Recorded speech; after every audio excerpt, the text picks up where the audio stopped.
Market की गहमे के बीच में आज फिर से हम डेरिवेटिव का कार्यक्रम आपके लिए लेके आए हैं। कल किसी वजह से हम कार्यक्रम ये आपके सामने नहीं रख पाए थे। आपको पता है कि इस समय वोटों की गिनती के बाद, चुनावी एक्शन के बाद मार्केट में उथल पुथल ज़्यादा थी। कुछ बड़ी वॉइसेस की हमको बात समझनी थी, तो इसलिए कल हमने 12 बजे वो शो लेके आए। लेकिन आज फिर से बैक टू द एफ&ओ है।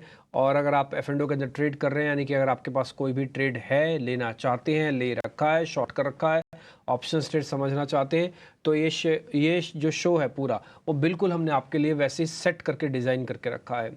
इसमें हम मेहमानों को जोड़ लेते हैं, अपनी तरफ से कुछ डाटा निकालते हैं और उनके सामने रखते हैं। वो आपको बता देते हैं कि शेयर लेना है कि नहीं लेना। जिसका स्टॉप लॉस और टारगेट मिलता है, उसी का ही रिपोर्ट कार्ड हम बना के अगले दिन दिखा देते हैं कि 24 घंटे के अंदर फ़र्क क्या पड़ता है। दूसरा, फिर मेहमान अपने अपने ट्रेड आपको दे देते हैं। हमारी कोई ज़बरदस्ती नहीं है, हम उनके सामने शेयर रखते हैं। अगर उनको पड़ता खाएगा तो बताएंगे, नहीं खाएगा तो गिरा भी सकते हैं, रिप्लेस भी कर सकते हैं। उसकी जगह बाय को सेल भी कर सकते हैं, सेल को बाय भी कर सकते हैं। तो 100% फ्रीडम के साथ, पूरी ट्रांसपेरेंसी के साथ ये शो लेके आते हैं। और अभी तक का ट्रैक रिकॉर्ड है, जब से हमने इस शो को शुरू किया है, करीब 2 साल होने को है, 2-2.5 साल। इस 2.5 साल के अंदर हमने अमूमन आपको 2 से 2.5% तक का गेन पर डे कैलकुलेट करके दिया। अगर आपको यकीन नहीं हो रहा हो तो आप एक काम कीजिएगा, रेंडमली किसी दिन यूट्यूब उठाइए और रेंडमली कोई डेट डालिए, एफ&ओ लिखिए, आप उस दिन का ही वीडियो चेक कर लीजिए, तो आपको रिपोर्ट कार्ड और उससे जुड़ी हुई सारी जानकारी एग्जैक्टली आर्काइव हुई हुई पड़ी हुई दिख जाएगी आपको। तो ये हमारा कॉन्फिडेंस है। हमको कॉन्फिडेंस कहाँ से आता है? हमारे मेहमानों से हमको कॉन्फिडेंस आता है, जो कि आपके सामने बेहतरीन ट्रेड रखते हैं। और आज के जो दो हमारे मेहमान हैं, वो दोनों मेरे बहुत फेवरेट हैं। मैं ना केवल मेरे फेवरेट इसलिए हैं कि दोनों बहुत ही अच्छे हैं और दोनों का नेचर बहुत अच्छा है। वो दोनों मेरे इसलिए भी फेवरेट है कि दोनों बहुत ही इंटेलिजेंट है और बहुत ज़्यादा इंटेलिजेंस हमको इस समय चाहिए मार्केट के अंदर। अभी कम इंटेलिजेंस वाला काम नहीं चलेगा। मेरे साथ सोनी पटनायक है और शिल्पा राउत हैं। बहुत बहुत शुक्रिया आप दोनों का, thank you very much. Soni, अब आपकी तबीयत ठीक है ना? बीच में आपकी तबीयत थोड़ी सी नासाज थी, अभी आप ठीक हो ना? फिट? जी DPJ, I'm fine. Thank you for asking. ठीक, ग्रेट, थैंक यू। अच्छा है, आप इसी तरह से फिट रहें। अच्छा, आप पहले तो मार्केट्स पे आते हैं। शिल्पा, पहले आपसे कर रहे हैं शुरू। ये विक्स जब गिर रहा है ना, आज भी 6% गिरा, कल करीब करीब 30% गिरा। 36% विक्स गिरने के बाद मैसेज बहुत लाउड एंड क्लियर है कि इलेक्शन और इलेक्शन से जुड़ा हुआ सारी चीज़ें इसने कर दी हैं डिस्काउंट। अब जरा आप बताइए, आपका रीडिंग क्या है इंडेक्स पे? जी good afternoon Divya ji and Soni. यहाँ पे अगर हम लोग इंडाइसेस की बात करेंगे तो यस, थोड़ा विक्स नीचे है, लेकिन market again back to 22,000, I mean 23,000 zones रफली। तो यहाँ पे मुझे लगता है कि ये जो लेवल है 23,000, ये थोड़ा सा रेजिस्टेंस, एक साइकोलॉजिकल बैरियर की जैसा एक्ट करेगा। तो एनी हाई मूव टूवर्ड्स 23,000 आपको एक यहाँ पे छोटा मोटा एक सेलिंग अपॉर्चुनिटी आएगा, जहाँ पे अगेन सपोर्ट आना चाहिए 22,500 पे। तो मुझे लगता है कि ये जो 1-2 दिन का और post election results outcome market में जो थोड़ा-सा अनसर्टेनिटी है, इसकी वजह से मार्केट में आपको ऐसा 100 पॉइंट्स अप एंड डाउन, जैसे अभी निफ्टी आप देख भी रहे हैं कि 5 मिनट्स का आप कैंडल पे देखेंगे तो 100 points up and down, it's having I mean happening very quickly. तो ये ऐसा ही मोमेंटम रहेगा। तो यहाँ पे बहुत अग्रेसिव लॉन्ग या फिर अग्रेसिव शॉर्ट नहीं करना चाहिए। जो भी व्यू आप ले, कहीं पे इंडेक्स में हो या स्टॉक में आपको क्विक गेन्स मिले, तो आप, मुझे लगता है एटलीस्ट 1-2 दिन के लिए आप क्विक गेन्स बुक करके बैठे रहे। ठीक है, no buy no sell position जो है उसी को थोड़ा चेक एंड बैलेंस करो।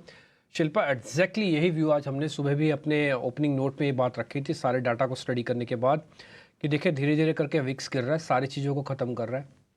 7 तारीख यानी कि कल वो पॉलिसी को भी डिस्काउंट कर देगा। 8 तारीख को सेरेमनी को भी डिस्काउंट कर देगा। और उसके बाद जब आप अगले हफ्ते से ट्रेड करने के लिए आएंगे, बिल्कुल नॉर्मल मार्केट होगा। ये अलग तरीके का मार्केट होगा, अलग तरीके से कामकाज होगा। एक बड़े बड़े इवेंट्स जो है मार्केट के अंदर से निकल जाएंगे, तो आपको तो ट्रिगर भी ढूंढने पड़ सकते हैं। और एक कंसोलिडेशन मार्केट का थोड़ा डिस्टर्ब भी करेगा, खासकर उन लोगों को जिन्होंने पिछले 4-5 दिनों में रोलर कोस्टर राइड्स देखे हैं। 4-4 हज़ार पॉइंट ऊपर बैंक निफ्टी, 2-2 हज़ार पॉइंट नीचे निफ्टी। तो इस तरह से जो ऊपर नीचे के स्विंग्स देखे ना, वो अब आपको टाटा बाय बाय करने होगा उसको। खैर, तो वेट एंड वॉच के लगाइए स्टैंप निफ्टी और बैंक निफ्टी पे। No buy no sell, whatever you have उसको ही थोड़ा मैनेज करो, बस यही बात अभी तक की बात है। तो दोनों निफ्टी और बैंक निफ्टी दोनों पे लगा सकते हो। एक काम कर लेते हैं, जरा बैंक निफ्टी का व्यू पॉइंट सोनी से भी ले लेते हैं। सोनी, ये बैंक निफ्टी का कल ना पॉलिसी आने वाली है, देखिए, मार्केट के अंदर सरप्राइजिंग फैक्टर तभी होगा जब इंटरेस्ट रेट की कटौती आएगी, यानी कि आरबीआई गवर्नर बोले कि हम आरओआई यानी कि रिटर्न, जो रेट ऑफ रिटर्न इंटरेस्ट है, उसको थोड़ा हम कम कर रहे हैं, है ना। अदरवाइज तो एक नॉर्मल ही लग रहा है। एक बार आप चेक कर लो बैंक निफ्टी का डाटा, मेरे को तो थोड़ा उल्टा वीक लग रहा है। जी देखिए, ऑब्वियसली काफी आपने अच्छे से इसको हाईलाइट किया है कि बहुत ही ज्यादा रोलर कोस्टर राइड है। और आज भी हम देख सकते हैं कि एंटायर 100-200 पॉइंट्स का मूवमेंट बहुत ही इजीली हो रहा है।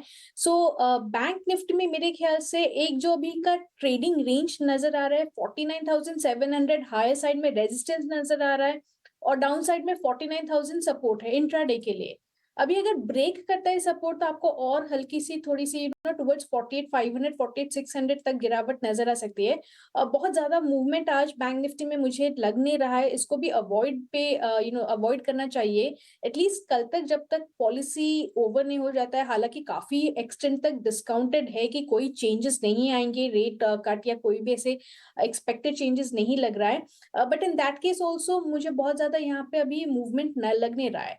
सो बेटर कि आप डिप का इंतजार कीजिए। अगर आपको 45 मिनट की तरफ नजर आते हैं तो आप वहां पे इनिशिएट कर सकते हैं हल्के से लॉन्ग्स के लिए।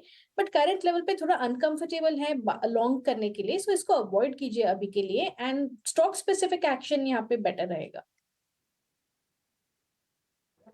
ठीक है, तो स्टॉक्स पे बातचीत करेंगे तो निफ्टी और बैंक निफ्टी दोनों का व्यू पॉइंट हमने मोटा मोटी ले लिया, ऑल्दो हमको शिल्पा राउत ने भी बता ही दिया था, फिर भी काउंटर चेक करने के लिए एक व्यू हमने आपके सामने और रख दिया सोनी का भी। और उनका भी मानना है कि बैंक निफ्टी को भी अवॉइड कीजिए, ना तो प्लस ना तो शॉर्ट कीजिए, और अगर आपको प्लस करने का मन है भी तो थोड़ा डिप आ जाने दीजिए। मैं आपको बताऊं, डिप कम से कम 400 पॉइंट का मेरे को लग रहा है इंट्राडे भी आ सकता है फ्यूचर्स के पॉइंट ऑफ व्यू से। और कम से कम अगर मैं निफ्टी के वैसे स्पॉट के हिसाब से देखूं तो मेरे को लगता है कि डिप आ जाना चाहिए, करीब करीब 200 से 250 पॉइंट का आ जाने। देखते हैं, तो सोने की बात, ये बात बिल्कुल ठीक है कि थोड़ा डिप आए तब प्लस करोगे ना, तो आपका कंफर्ट लेवल उतना सुधर जाएगा। आगे बढ़े, स्टॉक्स दिखाएं आपको। ताज़ा खरीदारी वाले शेयर्स लेके आइए स्क्रीन पर।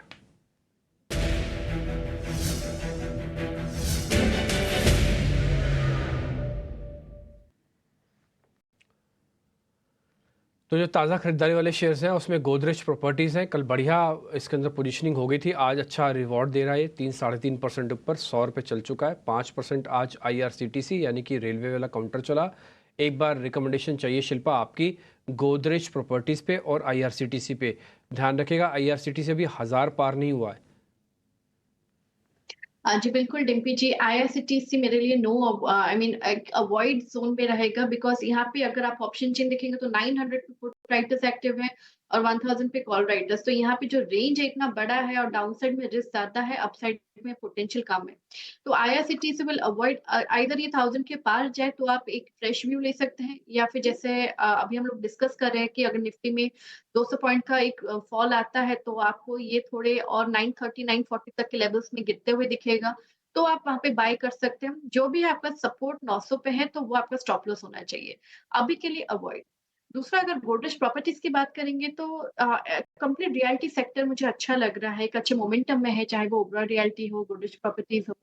तो यहाँ पे गोदरेज प्रॉपर्टीज में अगेन बाय ऑन डिक्लाइंस की हम लोग बात करेंगे। यहाँ पे 2600 तक आपको कभी मिले स्टॉक, तो आप वो एक अच्छा खासा बाइंग एरिया है, जहाँ पे आप एक टारगेट ऑफ 2850 से लेके 3000 के लिए भी बना सकते हैं। आप अगर अभी पार्टिसिपेट कर रहे हैं तो मेक श्योर कि आप थोड़ा एवरेज कर पाए 2650 2600 जोन्स पे, उस हिसाब से आप इसमें पार्टिसिपेट कीजिए।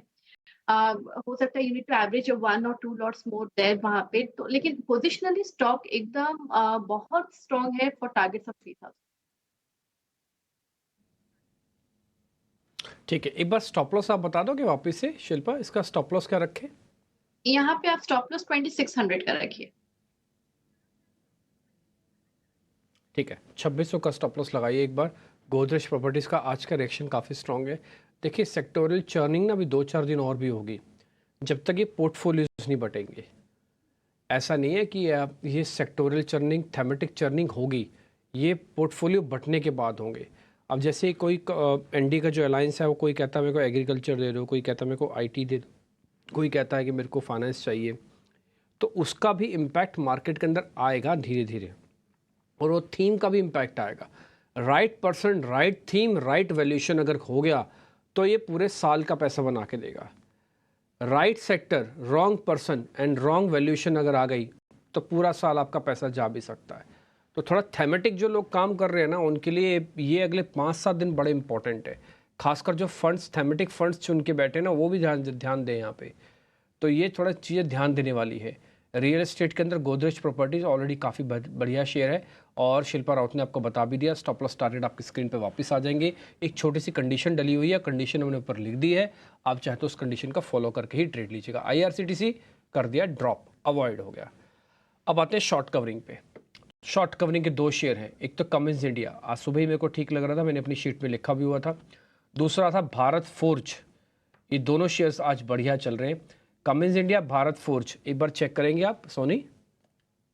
जीडीपी जी, यहाँ पे मुझे लगता है भारत फोर्ज का थोड़ा आज मूवमेंट हो गया है, एंड बिकॉज मार्केट काफी चौपी, तो दोनों में से सिर्फ एक ही इसमें से मैं ट्रेड देना चाहूंगी, वो है कमिंस में। कमिंस में मेरे ख्याल से स्ट्रेंथ बेटर नजर आ रहा है, यहाँ पे शॉर्ट कवरिंग काफी स्ट्रांग है। एक तो 3400 सपोर्ट के साथ काफी अच्छे से आज मूव किया है, उसने 3500 को भी क्रॉस किया है बहुत इजीली।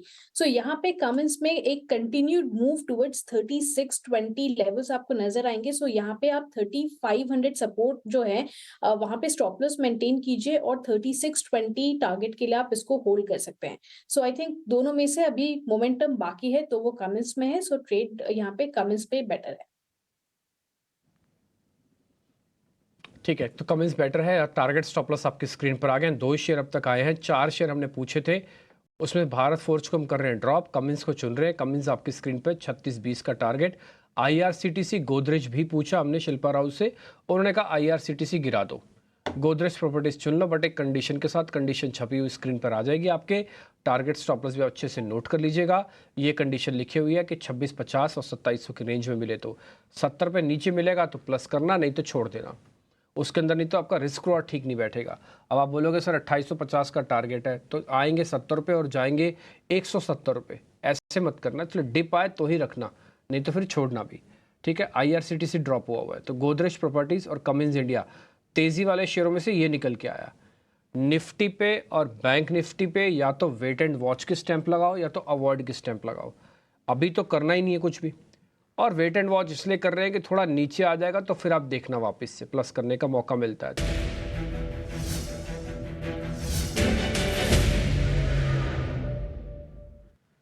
2 शेयर हमने निकाले हैं शिल्पा, पहले आपसे कर रहे हैं शुरू। एक तो डिविस लैब है और दूसरा गोदरेज सीपी है। गोदरेज सीपी कल चल रहा था, आज टिपिकली पूरा सेक्टर ही वीक है, सारी कंपनीज वीक हैं आज, कंजम्पशन की वापसी FMCG की। तो डिविस लैब और गोदरेज सीपी चेक कर लो, अगर इनमें कहीं कोई ट्रेड बनता है तो पुट भी ले सकते हैं, शॉर्ट भी कर सकते हैं। यहाँ पे अगर डीपीजी हम लोग गोदरेज कंज्यूमर की बात करेंगे तो मुझे लगता है एफएमसीजी थोड़ा अच्छा खासा रनअप दे के आया है, तो यहाँ पे एक छोटा सा सेल टारगेट और 1350 से लेके 1320 के लिए आप यहाँ पे प्ले कर सकते हैं। स्टॉप लॉस आपका 1420 का रहेगा गोदरेज कंज्यूमर में। यहाँ पे एक छोटा सा सेल टारगेट के लिए आप इसमें डेफिनेटली पार्टिसिपेट कर सकते हैं। वहीं पे डिवीज की बात करेंगे, आई वुड अवॉइड डिवीज क्योंकि थोड़ा आज फार्मा मिक्स्ड बैग है। कुछ काउंटर्स बहुत स्ट्रांग है तो कुछ काउंटर्स थोड़ा ये ऑन दी बैकफुट है।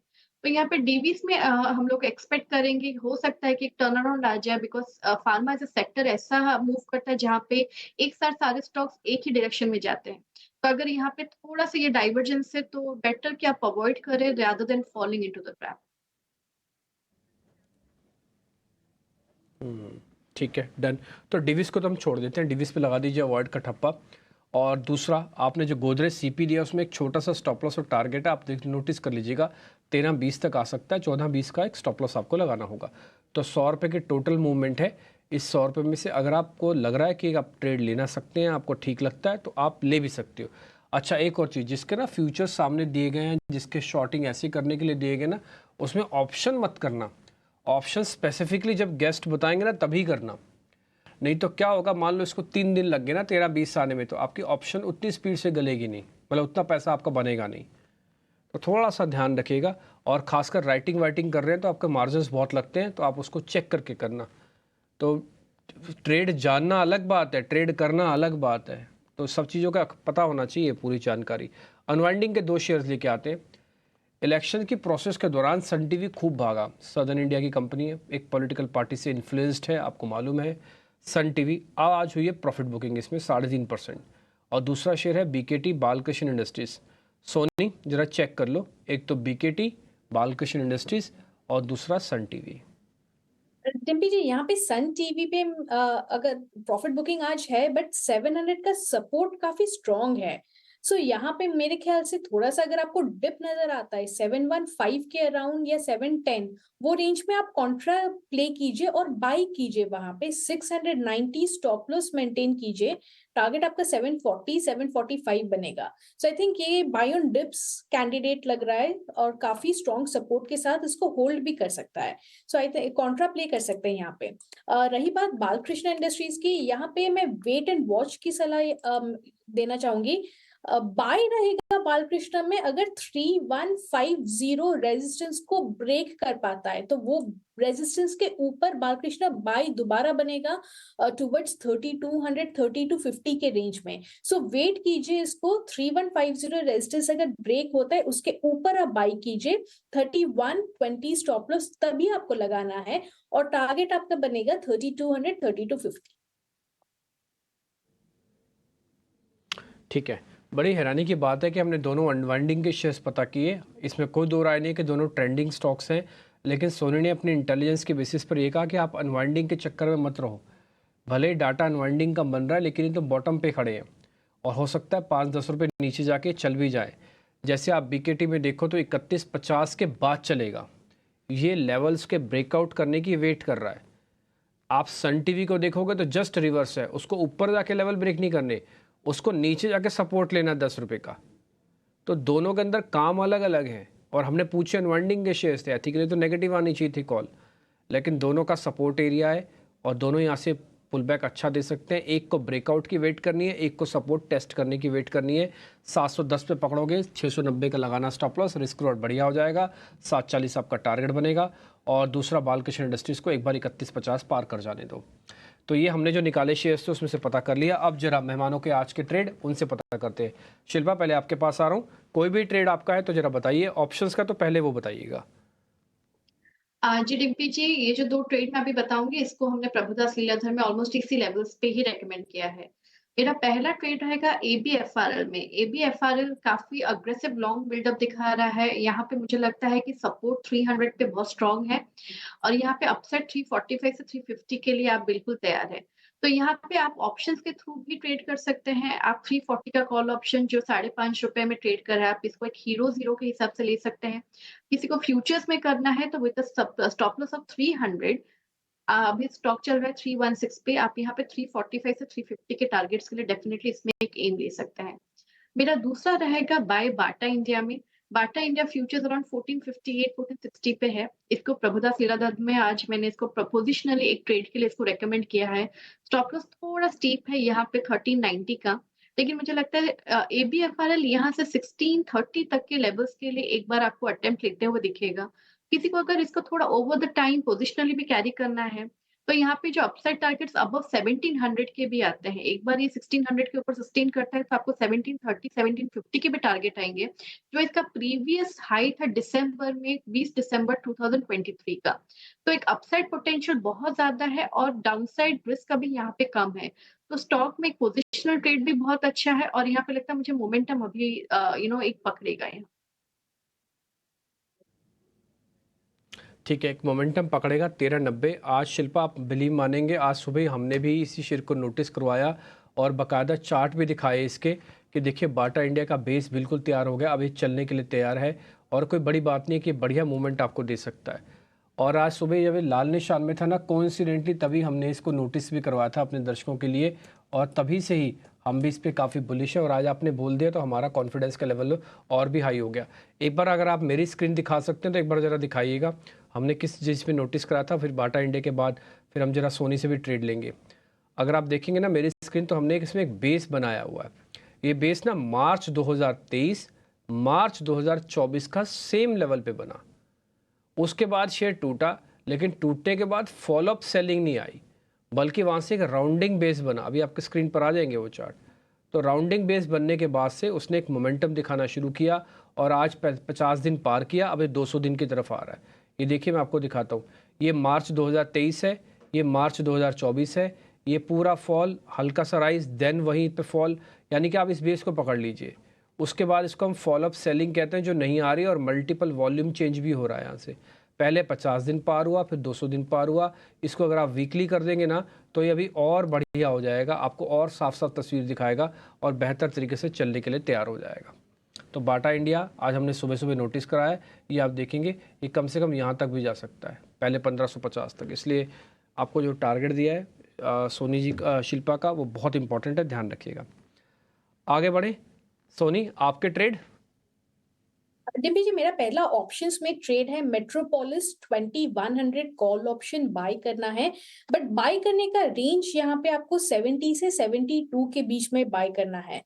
अगर वही रेंज दिखाई दे तो आप उसी रेंज में इसको बाय कीजिए। स्टॉप लॉस तभी आपको लगाना है 58 का, टारगेट है 8497 का। मेट्रोपोलिस में आज इंट्राडे चार्ट्स पे फ्रेश ब्रेकआउट नजर आया है, प्लस यहाँ पे फ्रेश लॉन्ग पोजीशंस बन रहा है। सो काफी स्ट्रॉन्ग आउटलुक बनता है टुवर्ड्स 2150 लेवल्स टेस्ट करने के लिए।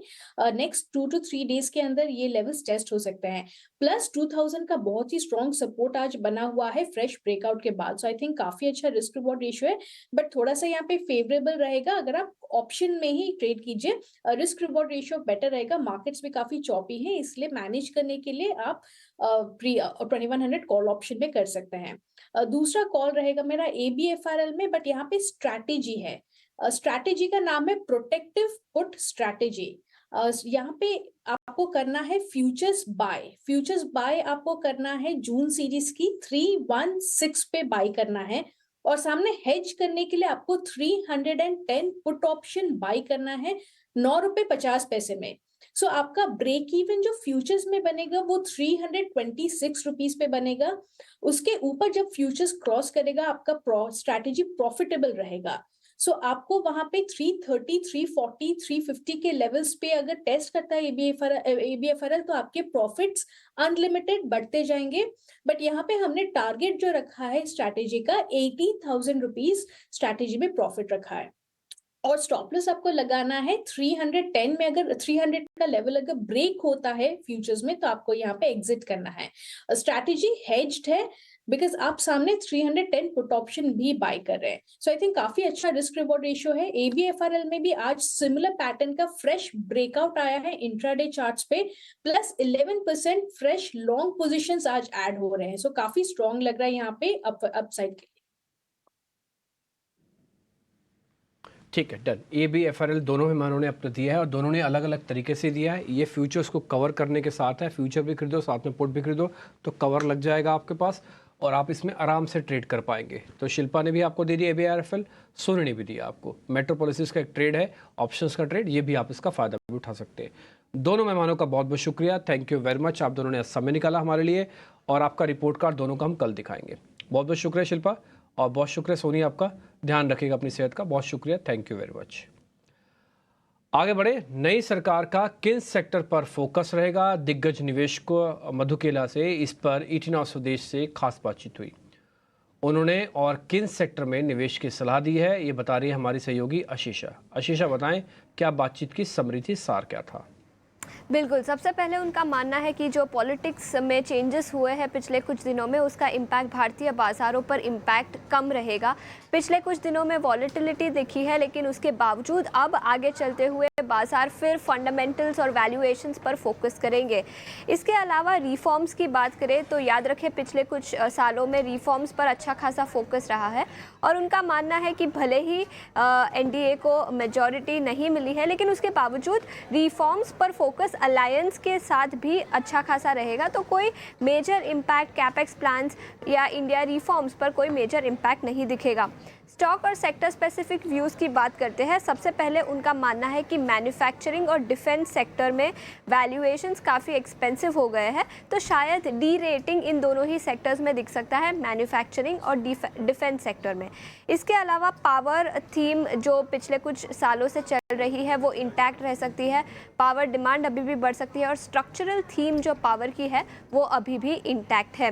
पीएसयूज़ की बात करें तो उनका नज़रिया अभी भी बुलिश है, स्पेशली पीएसयू बैंक्स पर, लेकिन उनका मानना है कि सिलेक्टिव रहना चाहिए पीएसयू बैंक्स में। सभी बैंक्स अट्रैक्टिव है ऐसा उनका मानना नहीं है, लेकिन पीएसयू पर उनका नज़रिया पॉजिटिव है।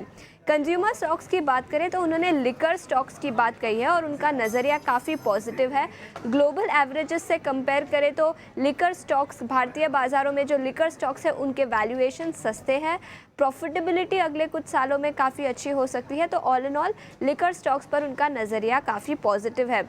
इसके अलावा रूरल सेगमेंट की बात करें तो उनका मानना है कि रूरल रिलेटेड जो थीम्स है, जो सेक्टर्स है, उसमें अच्छा खासा फ़ायदा हो सकता है और अगले 5 साल में कुछ नए आइडियाज़ भी मिल सकते हैं रूरल इन्वेस्टिंग को लेकर।